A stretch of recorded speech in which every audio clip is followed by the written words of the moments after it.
Hello, कैसे हैं आप सब। आशा है अच्छे होंगे। आज मैं आपको एक बहुत इंपॉर्टेंट टॉपिक पढ़ाने जा रहा हूं, वो है क्वेश्चन टैग्स और टेल क्वेश्चंस। ये ऐसा टॉपिक है जो हर कंपेटिटिव एग्जाम, हर एकेडमिक एग्जाम में पूछा जाता है, पर बच्चे इसको इजी समझकर उतनी स्टडी नहीं करते हैं। स्टडी कर भी लेते हैं तो उसकी एक्सरसाइज नहीं करते। इसमें मैंने या तो मॉडरेट सेंटेंसेस उठाए हैं या डिफ़िकल्ट। अगर आपको रूल्स पढ़ना है तो रूल्स के लिए एक सेपरेट वीडियो मैंने बनाया हुआ है, उसमें आप जा सकते हैं, जिसकी लिंक मैं डिस्क्रिप्शन में दे दूंगा। तो चलिए एक्सरसाइज शुरू करते हैं। पहला क्वेश्चन देखते हैं। तो ये रहा पहला question, he seldom visits my place. अब सबसे पहले क्वेश्चन टैग में आपको करना क्या होता है, सबसे पहले आइडेंटिफाई द टेंस। टेंस को पहचाना है, प्रेजेंट इंडेफिनिट है। उसके बाद आपको देखना होता है कि ये अफर्मेटिव है कि नेगेटिव। तो आपने देखा कि सेल्डम वर्ड लगा हुआ है, इसको नेगेटिव माना जाता है, तो सेंटेंस कैसा है, नेगेटिव।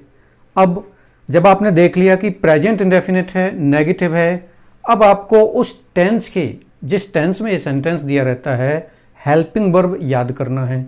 तो प्रेजेंट इंडेफिनिट की हेल्पिंग वर्ब कौन कौन सी हैं, डू और डज। अब यहाँ कौन सा आंसर नहीं होगा आपका, वॉन्ट नहीं होगा, और इसकी पॉसिबिलिटी अभी है। तो अब आपके पास दो ऑप्शन बचे, डज या डजंट। तो आपने रूल पढ़ा हुआ है, यदि सेंटेंस अफर्मेटिव हो तो क्वेश्चन टैग नेगेटिव बनेगा, और सेंटेंस के नेगेटिव होने पर क्वेश्चन टैग अफर्मेटिव बनेगा। तो ये नेगेटिव है तो क्वेश्चन टैग, इसका आंसर क्या होगा, इसका क्वेश्चन टैग क्या बनेगा, डज ही। यानी आंसर कौन सा हुआ पहला इसका, डज ही। तो ये थी एक्सरसाइज फर्स्ट। सेकंड की ओर चलते हैं। ये सेकंड है, mind your language. Sentence imperative है, पर इस इंपेरेटिव सेंटेंस से क्या अर्थ व्यक्त हो रहा है। जैसे कोई व्यक्ति नाराजगी, अनवाइंस या चिड़चिड़ापन, इरिटेशन शो कर रहा है। माइंड योर लैंग्वेज, अपनी भाषा पर ध्यान दो। तो आपने इंपेरेटिव सेंटेंस का रूल पढ़ा हुआ है कि यदि कोई सेंटेंस इंपेरेटिव दिया हुआ है तो उसमें विल यू या वॉन्ट यू का यूज किया जाएगा।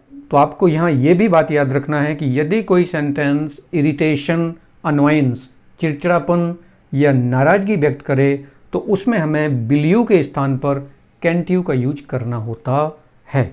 इस रूल को आप याद रखिएगा कि जब भी कोई इस तरह के सेंटेंसेज आपको मिल जाएं, माइंड योर लैंग्वेज या गेट आउट या गेट लॉस्ट, तो आपको कैंट यू का यूज करना है। तो आइए अब तीसरी एक्सरसाइज की ओर चलते हैं। तीसरी एक्सरसाइज लिखी हुई है, they used to live in this house. वे इस घर में रहा करते थे।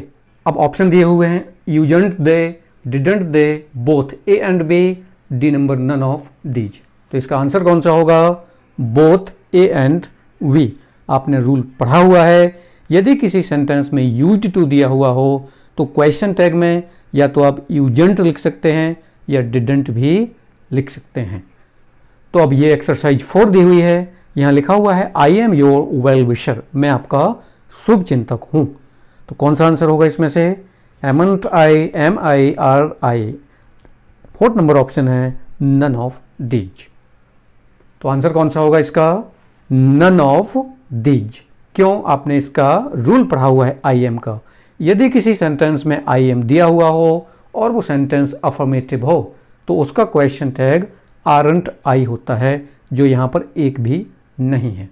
लेकिन यदि सेंटेंस या स्टेटमेंट नेगेटिव है तो फिर उसका क्वेश्चन टैग एम आई होता है। अगर यहाँ सेंटेंस होता I am not your well विशर तो आंसर क्या होता, एम आई।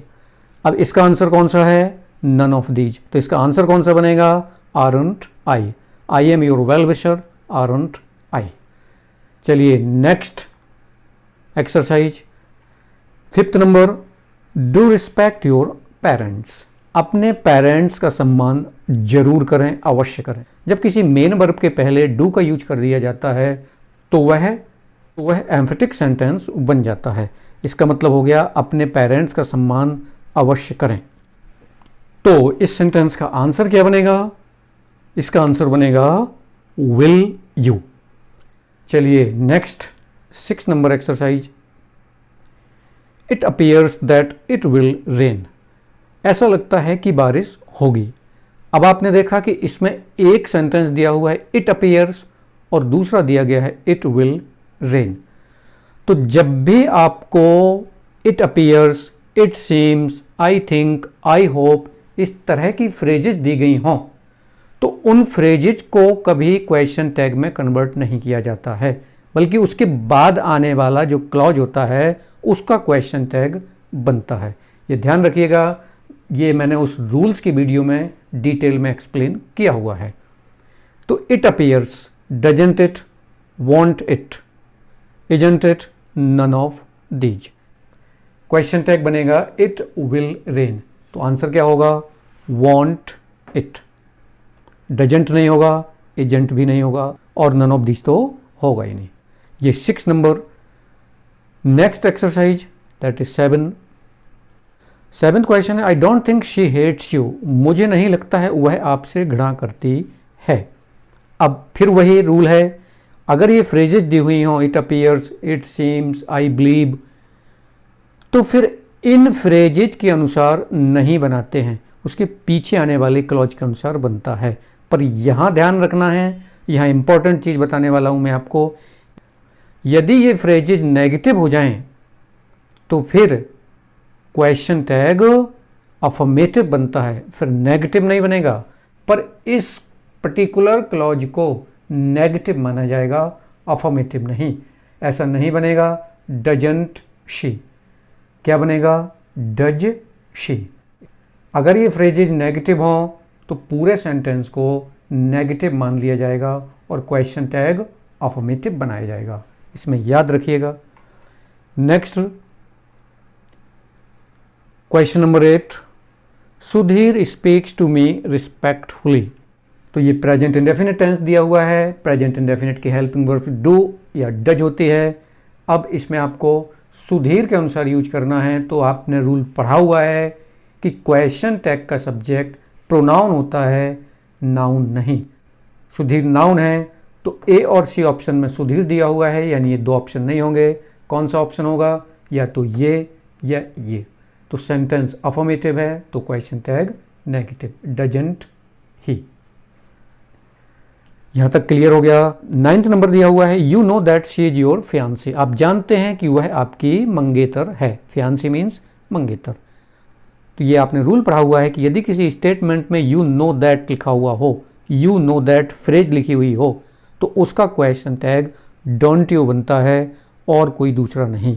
तो इसका आंसर ये नहीं, ये नहीं, ये भी नहीं, आंसर क्या होगा? Don't you. ये याद रखने वाली बात है, यू नो दैट फ्रेज दी गई हो तो उसका क्वेश्चन टैग डोंट यू बनता है। नेक्स्ट 10th नंबर एक्सरसाइज है, दिस इज एब्सोल्युटली अनफेयर, इसका क्या आंसर बनेगा?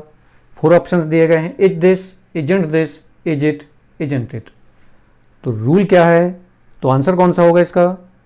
आंसर होगा इजंट इट।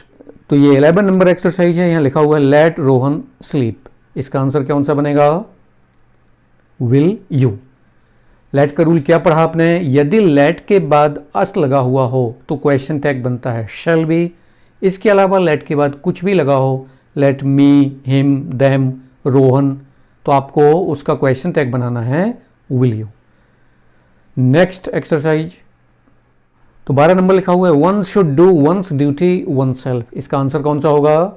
इसका आंसर होगा शुडंट वन, क्योंकि रूल है यदि किसी स्टेटमेंट में सब्जेक्ट वन हो तो क्वेश्चन टैग का सब्जेक्ट भी वन ही रहता है।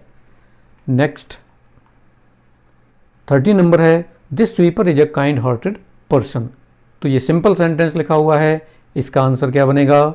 Isn't this, isn't it, isn't this sweeper, isn't he. आपने पढ़ा हुआ है यदि स्टेटमेंट में नाउन दिया हुआ हो तो उसको प्रोनाउन में चेंज कर दिया जाता है।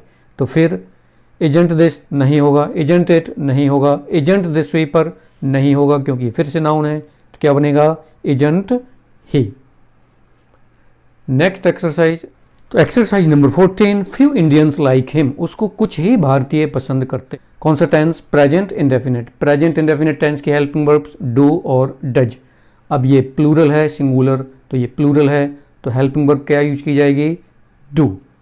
तो अब ये सेंटेंस नेगेटिव है क्योंकि फ्यू लगा हुआ है, फ्यू लगे होने पर नेगेटिव माना जाएगा, तो क्वेश्चन टैग अफर्मेटिव बनेगा तो क्या बनेगा, डू दे, डोंट दे नहीं होगा, आर दे और आरंट दे तो होगा ही नहीं। ये 15 नंबर है, last exercise. One dog was walking at him, कौन सा टेंस, पास्ट कंटिन्यूस टेंस। तो wasn't it, was it, isn't dog, isn't one dog. तो पास्ट है तो ये और ये तो होगा ही नहीं। सेंटेंस अफर्मेटिव है तो नेगेटिव बनेगा, दैट इज वॉजेंट इट।